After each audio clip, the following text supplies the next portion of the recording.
પટેલ, દાદરા સરપંચ. આજે અમારા દાદરા ગ્રામ પંચાયતમાં ગ્રામસભાનું આયોજન કરવામાં આવ્યું.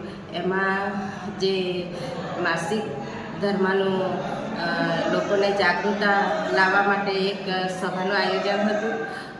એ સભામાં ડૉક્ટર મેડમ તેમજ એમનો સ્ટાફ, આંગણવાડી વર્કર, આશા વર્કર તેમજ ગામના બહેનો ઉપસ્થિત હતા. અને આ સભામાં અમે લોકોને જાગૃત કરવા માટે ની સલાહ સૂચન આપી હતી. મેં દાદરા પટેલના દરેક બાલિકાને મેં સલાહ સૂચન આપું કે જ્યારે પણ આપણે માસિક ધર્મ આવે ત્યારે એવી સ્વચ્છતા કેવી રીતે જાળવી રાખવાની, એમના માટે આપણે પ્રોત્સાહિત થવાનું અને ગામના આજુબાજુ બહેનો હોય એ લોકોને બી સલાહ સૂચન આપવાનું. અને આપણે સ્વચ્છતા જાળવી રાખીએ તો આપણે બીમારીથી બી બચીએ, કેન્સરથી બી બચીએ.